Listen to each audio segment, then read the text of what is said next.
오늘은 사무엘 하 계관을 하도록 하겠습니다. 사무엘 하 계관. 사무엘 하의 핵심적인 인물은 딱 한 명입니다. 누구입니까? 다윗입니다. 여러분, 구약 성경을 돌아보면요, 어떤 인물들이 가장 중요한 역할을 한다 말할 수 있겠습니까? 처음에 여러분 누가 떠오르십니까? 아브라함이죠. 아브라함. 믿음의 조상 아브라함입니다. 또 누가 있습니까? 그 뒤로는 야곱이 있습니다. 야곱. 그래서 야곱에게 하나님 복을 주셔서 야곱의 12아들이 12지파가 되는 중요한 역할을 하게 됩니다. 그 다음에는 요셉이 등장. 그 다음에는 모세가 등장하고 여호수아가 등장하고는 한동안은 중요한 인물이 없습니다. 그러다가 해성과 같이 나타나는 중요한 믿음의 사람이 있습니다. 그 사람이 누구입니까? 다윗입니다. 그리고 다윗과 솔로몬까지 이스라엘 역사에서 가장 화려하고 가장 크고 가장 영향력 있는 그런 나라를 이루게 되고, 그 솔로몬 이후에는 나라가 또 분열돼서 점점 약해지다가 결국은 북이스라엘은 멸망해서 역사에서 없어지고 남유다는 바벨론으로 끌려가는 그런 이스라엘 역사가 됩니다. 지금도 보면 이스라엘 역사에서 가장 두 명을 중요하게 생각합니다. 특별히 우리가 이번에 사순절 기간 동안 마태복음을 묵상하게 될 것인데, 마태복음은 예수 그리스도를 두 사람의 후손이다 그렇게 소개합니다. 누구의 후손이라고 소개합니까? 예수님을 아브라함의 후손이고 다윗의 후손이다. 그러니까 지금 마태가 보면 구약의 인물 가운데 많은 사람들이 있지만 그 중에 딱 두 명이 중요하다. 믿음의 조상인 아브라함이고, 두 번째는 뭐예요? 믿음의 사람이고 이스라엘의 가장 화려한 시대를 열었던 다윗 왕이다. 그렇게 생각한다는 겁니다. 그런 의미에서 우리가 사무엘상 그리고 지금 사무엘 하를 읽어가면서 다윗의 삶을 돌아보는 것은 얼마나 감사하고 기쁜 일인지 모릅니다. 이 다윗 어떻게 시작합니까? 사무엘상 16장에 이제 다윗이 처음으로 등장합니다. 8번째 아들로 등장합니다. 사무엘상 16장 11절 12절 우리 천천히 같이 읽어보겠습니다. 시작. 또 사무엘이 이새에게 이르되 내 아들들이 다 여기 있느냐? 말째가 남았는데 그는 양을 지키나이다. 사무엘이 이새에게 이르되 사람을 보내어 그를 데려오라. 그가 여기 오기까지는 우리가 식사 자리에 앉지 아니하겠노라. 이에 사람을 보내어 그를 데려오매 그의 빛이 붉고 눈이 빼어나고 얼굴이 아름답더라. 여호와께서 이르시되 이가 그니 일어나 기름을 부으라 하시는지라. 아멘. 우리가 지난번에는 사울에 대해 살펴보았습니다. 사울은 키가 훌쩍 컸어요. 보통 사람보다 어깨가 하나 더 있을 만큼 키가 훌쩍 컸습니다. 그리고 그는 겸손했습니다. 그래서 왕이 됐는데, 왕이 된 다음에 어떻게 됐습니까? 변절했어요. 여러분, 참 성경을 보면서 고민하게 되는 부분이 이 부분입니다. 사울도 왕이 되기 전에는 겸손했어요. 저는 베냐민 지파, 조그마한 베냐민 지파에서도 더 조그마한 집에, 보잘것없는 집에 출신인데 제가 어떻게 그 일을 감당하겠습니까? 그렇게 시작했어요. 근데 왕이 되고 전쟁에 승리하고 백성들의 인기를 얻으니까 어떻게 됩니까? 나중에는 하나님의 말씀도 무시하고 백성들의 인기를 끄는 데만 관심을 갖게 됩니다. 그래서 그는 어려움을 겪습니다. 오늘 우리가 살펴보는 다윗도 제가 보니까 제일 은혜되는 때는요, 왕 되기 전까지. 어떻게 보면, 그렇죠? 물론 왕 되고 처음에는 괜찮았습니다만 그가 이제 거대한 나라를 이루게 되고 전쟁에 다 승리하고 큰 나라를 이루게 되고 큰 제국을 이루게 되고 정점에 서는 순간 그는 죄를 짓고 그의 인생이 나락으로 떨어지는 것을 보게 됩니다. 그래서 우리의 삶에 뭐가 더 좋은 것인지 늘 돌아보게 됩니다. 다윗, 사울에게 쫓겨서 여기 쫓겨서 저기 쫓겨다니고, 제가 지난주에 설교하면서 말씀드린 것처럼 바위 틈에 몸을 숨기고 밤이슬을 맞아가면서, 여러분 밤이슬 맞아보셨어요? 밖에 들판에서 밤이슬 맞아보셨어요? 저는 어릴 때 그렇게 해본 적이 있거든요. 저희 어머님이 저희들을 다 밖으로 데리고 나와가지고 밖에 논에다 누워놓고 담요를 덮어놓고 그래가지고 밤에 이슬을 맞고 그런 때가 있었었는데, 다윗이 그렇게 지낼 때 그가 얼마나 은혜로웠죠. 우리가 지금 묵상하는 시편에 있는, 여러분 시편 절반 이상이 다 다윗의 시인데, 그 다윗의 시편 가운데 주옥 같은 다윗의 시편은요 거의 다 언제 지은 겁니까? 거의 다 그렇게 도망 다닐 때 지은 거예요. 여호와는 나의 목자시니 내게 부족함이 없으리로다. 도망 다닐 때 지은 거예요. 여호와 우리 주여 주의 이름이 온 땅에 어찌 그리 아름다운지요. 왕이 돼서 화려한 궁궐 위에서 부른 노래가 아닙니다, 여러분. 그 노래는 도망가서 산의 바위 틈에서 몸을 숨기고 두려움과 떨림 가운데 하늘을 바라보면서 하나님의 놀라운 솜씨를 그가 체험하고 경험하고 알았던 거예요. 근데 그가 어느 순간 왕궁에 들어가서 레바논 백향목으로 지은 엄청난 궁전에 들어가서는 하늘을 바라보고 노래하지 않습니다.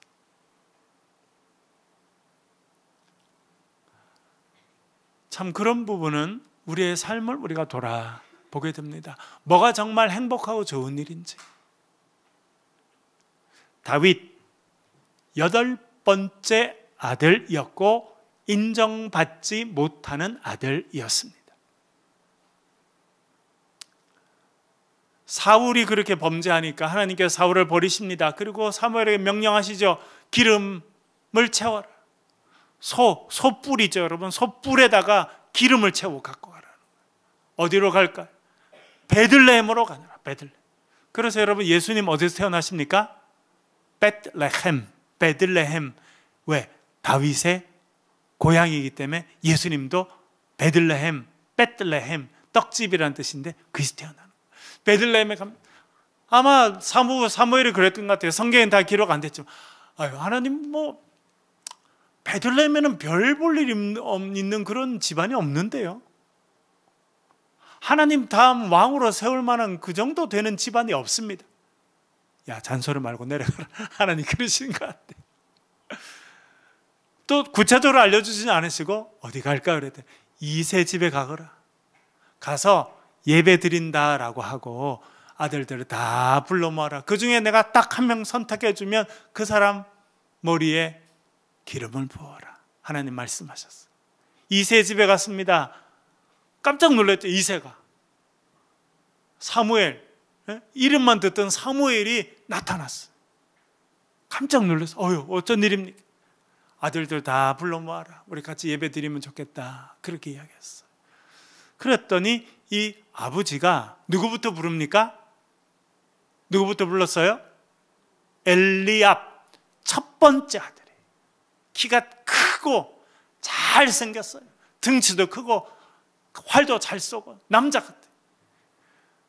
사무엘이 온 거 보니까 보통 일 아닌데 우리 아들들을 부른다고 보니까 우리 아들 중에 누가 쓸만한 사람 데리고 가려고 하는 것 같은데 우리 큰아들 정도면 됐다. 큰아들 엘리압 키 크지, 잘생겼지, 학벌, 머리도 좋지, 다 갖춘 거예요. 다.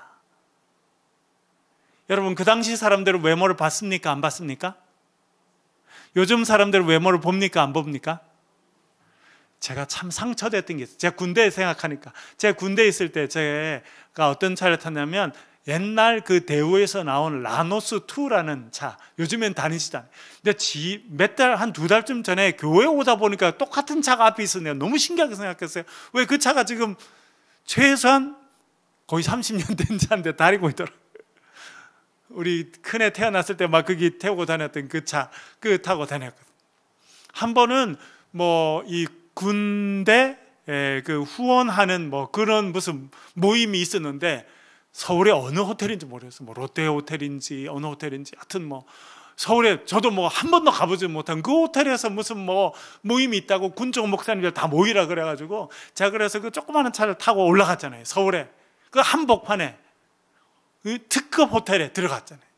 그래서 막 길을 몰라서 한참 헤매다가 들어갔는데 보니까 차들이 앞으로 이렇게 가길래 아, 정문으로 가야 되나 보다 봤더니 뭐 정문에 갔더니 뭐 그냥 벤츠 뭐 이런 뭐 큰 차들이 있고 막 그 차들이 오니까 앞에 있던 사람들이 와서 문을 열어주고 막 이러더라고요. 그래서 야, 그런가 보다 하고 저도 가까이 갔더니 그 사람들이 저한테는 근처에 올 생각을 안 하더라고요.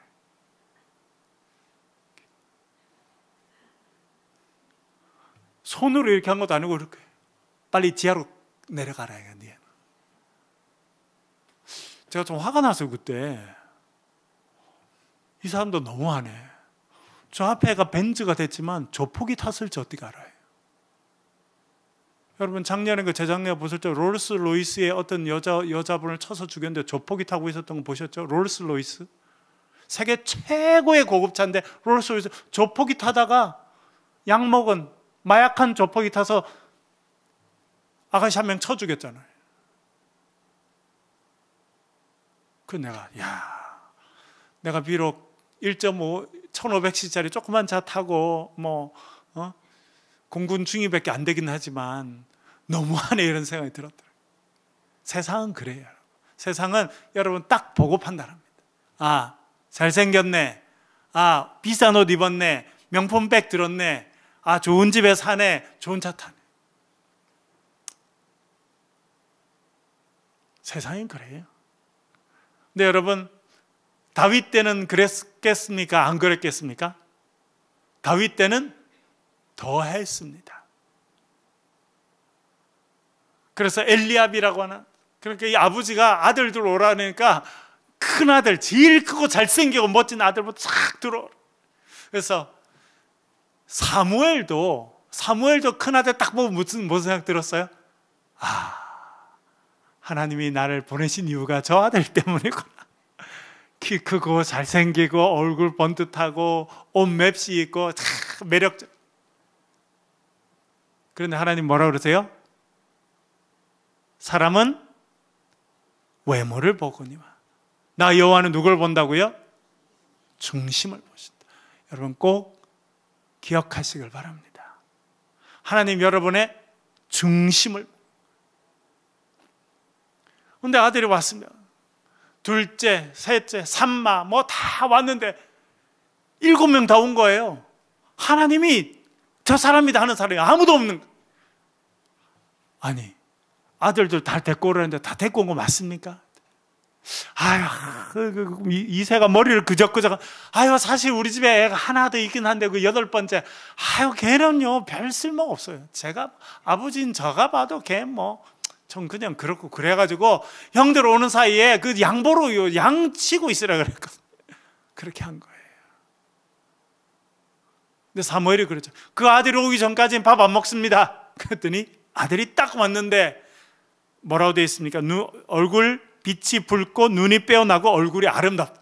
내가 보니까 자준한이 아닌가.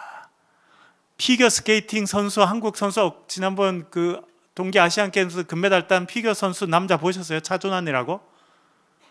네, 딱 그렇게 생긴 것 같더라고요. 얼굴이 붉다는 건 뭐냐면 아직 어리다는 거예요. 어리다. 젖살 아직 안 빠지고 아직도 어리다는 거예요.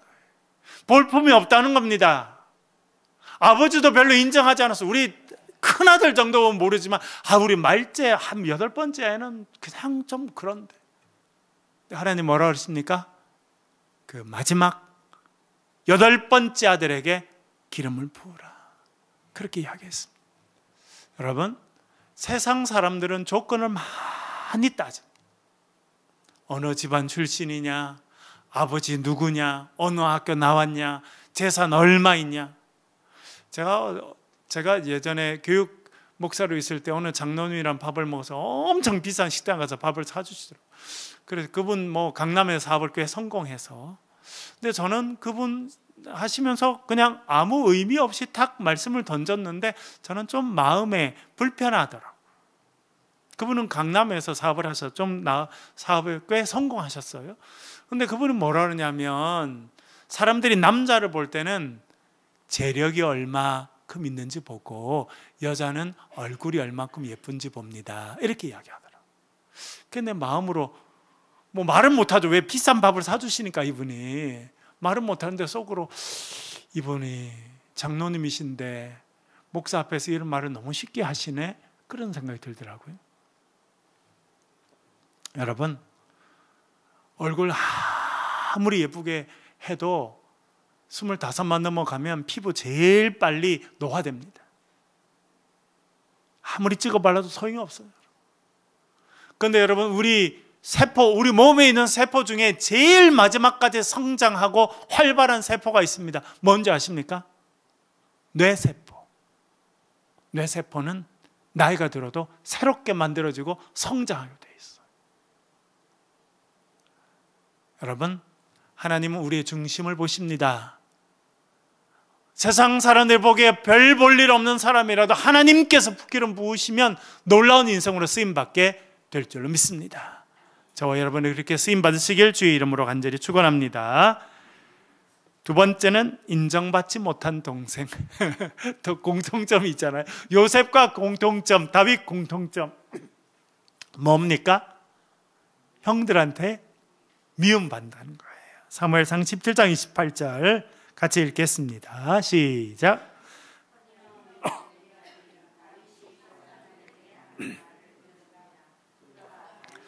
노를 바라여 이르되 내가 어찌하여 이리로 내려왔느냐? 양들을 누구에게 맡겼느냐? 나는 내 교만과 내 마음의 완악함을 아노니 내가 전쟁을 구경하러 왔도다. 아멘. 지난 주일날 말씀드렸지만 이 형도 참, 보니까 누가 지금 이렇게 이야기한 거예요? 그 집에서 제일 잘생기고 제일 잘난 큰 형이 겉은 괜찮지만 속은 진짜 별로였나 봐요. 아니, 막내. 저는 누님 세 분인데 저희 큰 누님이 저보다 9살 많아요. 저희 큰 누님이 저를 제일 잘해주세요. 그리고 옛날에 저희 큰 누님이 저 업어 키웠대요. 9살 많으니까.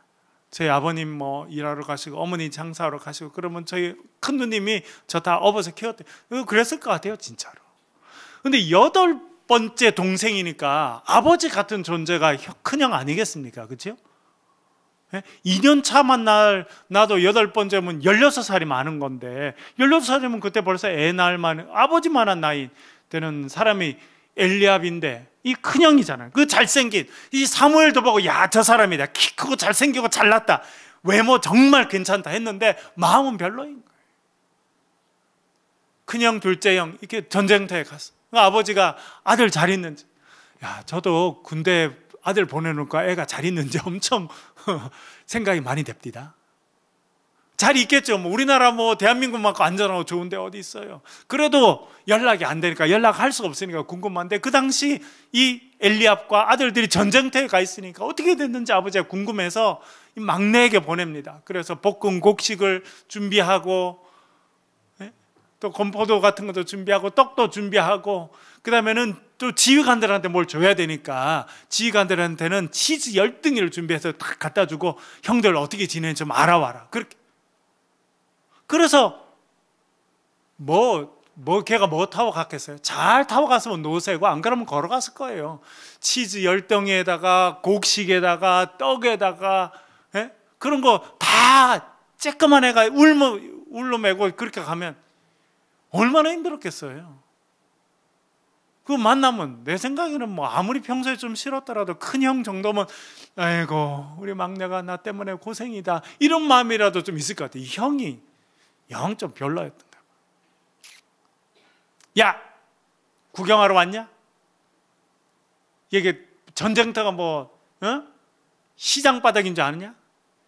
야, 양은 어떻게 했냐? 이구 이 못된 놈아. 이렇게 한 거예요. 참 말도 못되게 하죠, 여러분. 제가 이번에 다시 보니까 다윗도 그렇게 긍정적인 자상을 가질 만한 그런 형편이 아니었다는 거예요. 제가 목회하면서 많은 사람들을 보면 나이가 들고 어떤 사람은 50, 60이 된 사람도 뭐라 그러냐면 자기가 어릴 때 사랑 못 받아서 그랬대요. 부모님 자기 사랑 안 해주고 공부 많이 안 시켜주고 아니면 50이나 60이나 됐는데 아직도 부모님 이야기하면 어떻게 하자는 거예요? 자기 아버지가 알코올 중독자라 그냥 자기도 하다 보니. 물론 여러분 어릴 때는 우리가 선택할 수 없이 주어진 환경 가운데 살 수밖에 없지 않습니까? 그러면 상처받을 수도 있고 미움받을 수도 있고 그렇지만 장성해 가면서 이제 10대가 지나서 20대가 되면 나는 이런 부분 부족하거나 하면 해결해 가야 되잖아요. 다윗은 좋은 환경 가운데 살지 못했어요. 보니까 집은 비교적 좀 넉넉했을지 모르겠지만 아버지가 그를 인정하지도 않고 형들도 그렇게 인정하지 않는 그런 가운데 성장했습니다. 그러나 그는 어릴 때부터 하나님을 믿고 그가 목동으로 살면서 의지했던 것은요, 하나님을 바라보는 거예요. 하나님을 믿는 믿음, 여호와는 나의 목자시니 어릴 때부터 그 믿음으로 그가 성장하니까 좋은 환경 가운데 성장하지 못했더라도 그는 믿음의 사람으로, 든든한 사람으로, 건강한 자아상을 가진 사람으로 성장해 갈 수 있는 것입니다. 여러분, 아이들을 위해서 기도할 때 아이들이 믿음의 사람으로 성장하도록 꼭 기도하시고 꼭 그렇게 격려하시길 간절히 바랍니다. 그의 믿음이 어디서 나오느냐? 사무엘상 17장 45절 49절 연달아 읽어보겠습니다. 같이 읽겠습니다. 하나님의 이름으로 그가 나가는데요, 같이 읽겠습니다. 시작. 다윗이 블레셋 사람에게 이르되 너는 칼과 창과 단창으로 내게 나아오거니와 나는 만군의 여호와의 이름 곧 내가 모욕하는 이스라엘 군대의 하나님의 이름으로 내게 나아가노라. 손을 주머니에 넣어 돌을 가지고 물매로 던져 블레셋 사람의 이마를 치매 돌이 그의 이마에 박히니 땅에 엎드러지니라. 아멘. 그가 알았던 것이 있습니다. 믿었던 것이 있습니다. 그것이 무엇입니까? 하나님의 이름에 능력이 있다는 것입니다. 여러분, 이 믿음을 가지고 살아가실 수 있기를 간절히 바랍니다. 나에게 능력이 있는 게 아니에요. 나는 연약하지만 내가 하나님을 의지할 때 하나님의 그 이름, 능력의 그 이름을 통해서 우리가 승리하게 될 줄로 믿습니다. 칼과 창과 단창으로는 세상 사람들이 중요하다고 생각한 거예요. 여러분, 아까 엘리압을 보면서 외모가 중요하다고 생각했죠? 그거와 똑같은 거예요. 세상 사람들은 뭐가 중요하냐? 군대에서는 얼마나 숫자가 많으냐 중요하고 얼마나 좋은 무기가 있느냐 중요합니다. 그게 중요하고 그것이 전쟁의 승패를 결정한다고 생각했지만 다윗은요, 전혀 다른 사고를 갖고 있었습니다. 다윗을 볼 때마다 저는 그런 생각해요. 참 창조적인 사람이다. 여러분, 요즘에는 21세기에 대해서 AI 시대가 됐지 않습니까? 상상할 수 없는 그런 일이 있고, 지금 보니까 최근에는 중국에서 휴머노이드라고 해서 사람 모양처럼 생긴 로봇인데, 이 로봇이 지금은 춤도 추고 밥도 하고 닭도 튀기고 다 해요. 이제 앞으로는 각 집마다 이런 휴머노이드 이런 그 로봇이 하나 들어와 가지고 여러분 빨래도 해주고 밥도 해주고 이제 여러분들이 이제 어려우면 이제 다 도와주는 일들을 하게 될 것입니다. 이 휴머노이드라고는 이 로봇 산업이 앞으로 한 20년 정도 안에 400배, 500배 성장을 지금 예고하고 있습니다. 엄청난, 그렇게 빨리 바뀌는 그런 세상 가운데 살고 있다. 그래서 새로운 아이디어가 중요한데, 저는 다윗 보면 참 새로운 아이디어를 갖고 있다. 어디서 왔을까? 그 새로운 아이디어. 하나님을 믿는 믿음에서 나온 거예요.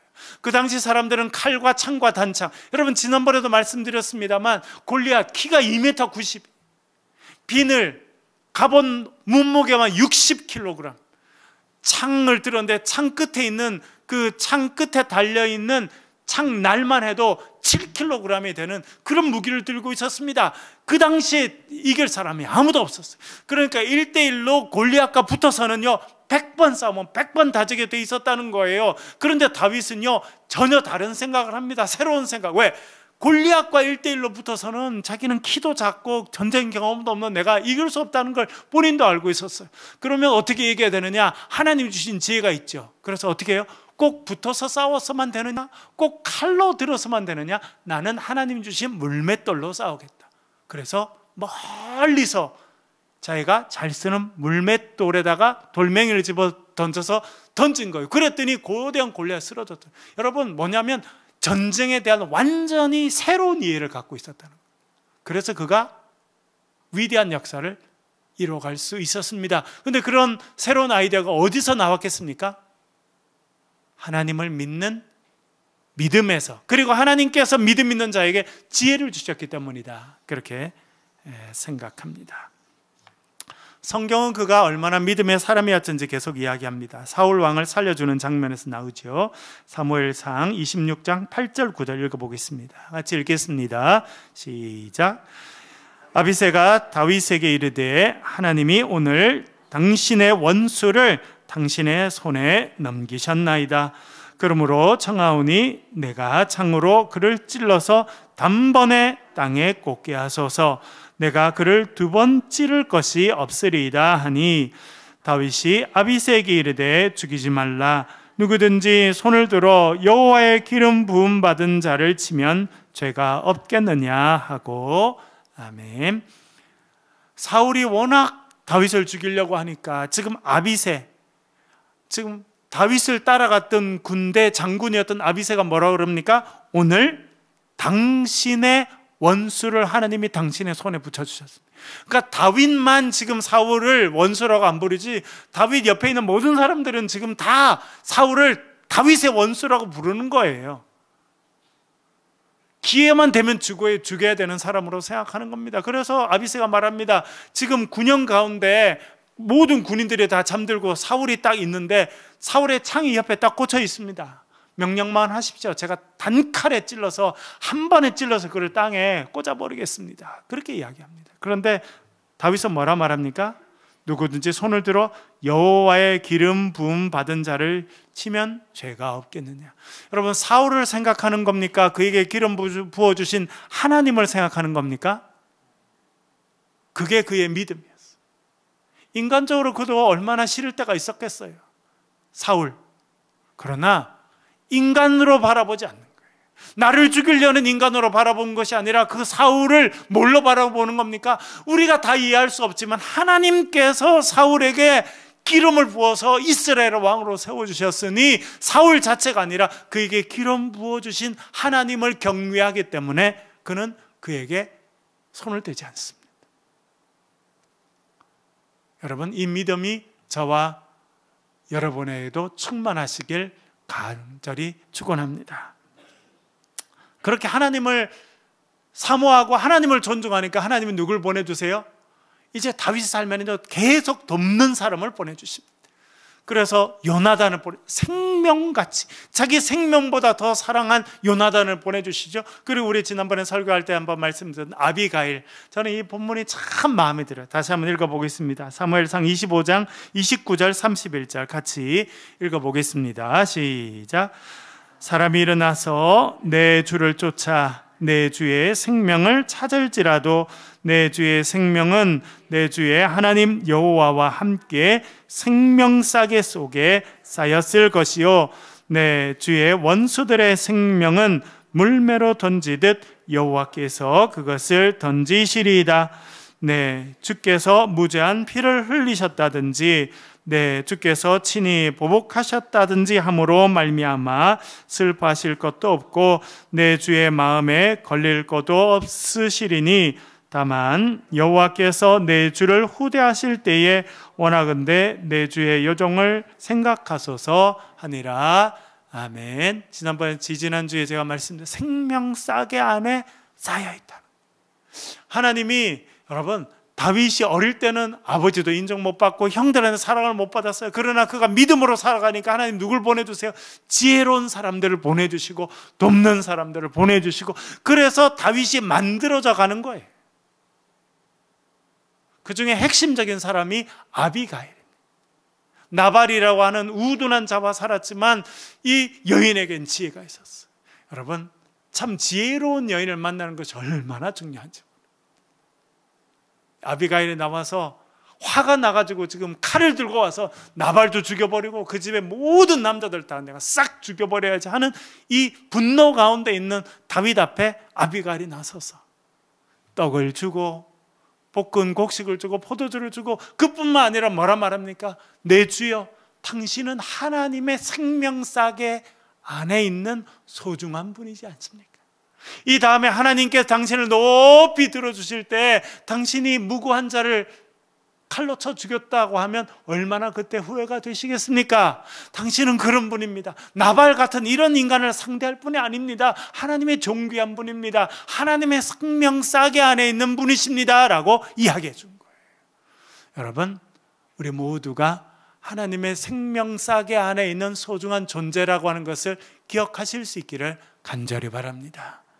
여러분의 옆에 있는 사람들, 특별히 여러분 자녀들 향해서 너는 하나님의 생명싸개 안에 있는 소중한 존재다. 함부로 행동하지도 말고 함부로 말하지도 않고 하나님께서 이 시대에 쓰시는 그런 사람으로 살아가거라 라고 여러분 꼭 그렇게 격려해 주시길 간절히 바랍니다. 그래서 하나님께서 그를 세워서 이제 왕으로 세워주신 뒤에 사무엘하 5장 12절 읽겠습니다. 같이 읽겠습니다. 시작. 다윗이 여호와께서 자기를 세우사 이스라엘 왕으로 삼으신 것과 그의 백성 이스라엘 위하여 나라를 높이신 것을 알았더라. 아멘. 다윗은 참 이런 분이 훌륭한 거예요. 여러분 사무엘하 5장을 여러 번 읽어보세요. 적어도 이스라엘 역사에서 가장 위대한 왕 다윗이 왕이 되면 적어도 하늘에서 음성 정도는 들려야 되는 거 아니에요?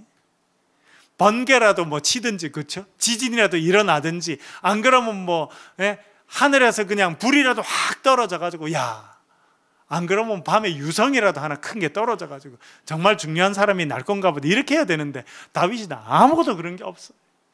이스라엘의 장로들이 와서 다윗에게 우리 왕 좀 되어 주십시오 하고 그냥 서로 계약서 사인했어요. 계약서 사인. 아마 그 당시도 이렇게 사인하고 하는 게 있었나 봐요. 우리가 당신을 왕으로 초대합니다. 그러면 네, 당신들의 초대를 제가 받습니다. 그런 의식을 했던 거예요. 뭐 벼락이 친 것도 아니고 아무것도 없어요. 저는 처음에 이게 사무엘하 5장에 이 다윗이 왕 된 장면을 고등학교 때 열심히 읽으면서 너무 심심하다 이런 생각만 했어요. 적어도 다윗이 왕 정도 되면 뭐 하늘에서 불 정도는 떨어져야 될 것 같은데 아무것도 없어요. 그냥 다른 사람처럼 똑같이 장로님들이 그냥 그 지도자들이 와서 우리 왕 대해주세요 그랬더니 알겠습니다 했더니 다윗 왕 만세! 이러고 끝났다니까요. 아무것도 없어요. 그런데 다윗은 달랐습니다.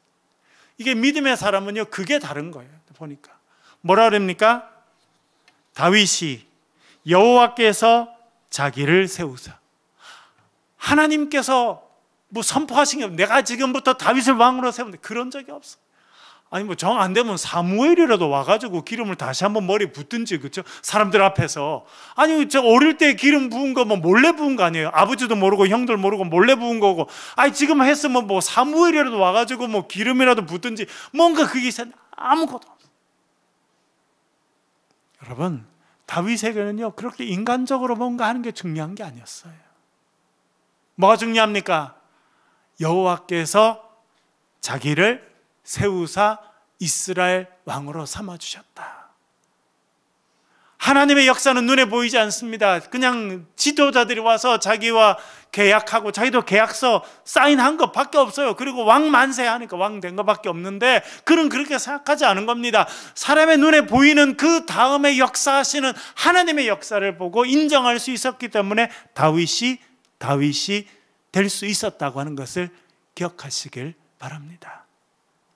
그 다윗을 하나님께서 마음대로 하셔서 그래서 나단을 보내주셔서 어떻게 합니까? 이제 내가 너의 집을 세워주겠다. 제가 지난 주일날 설교한 것처럼 우리 7장 12절 다윗 왕조가 영원히 이어질 다윗 왕조가 세워지는 위대한 일들을 하나님께서 해주십니다. 7장 12절 아주 중요한 구절입니다. 읽겠습니다. 시작. 내 수완이 차서 내 조상들과 함께 누울 때에 내가 내 몸에서 내 씨를 내 뒤에 세워 그의 나라를 견고하게 하리라. 아멘. 이 중요한 단어가 있습니다. 내 씨라고 하는 거죠. 내 씨. 그래서 이 씨라고 하는 거, 씨. 그래서 나중에 갈라디아서 로마서 4장에도 그렇고 갈라디아서 4장에도 보면 사도 바울이 이 표현을 딱 갖고 옵니다. 다윗의 씨, 다윗의 씨, 다윗의 후손이라고 안 하고 다윗의 씨 가운데 하나를 선택해 주셨는데 그 다윗의 씨가 누구라는 겁니까? 예수 그리스도라는 겁니다.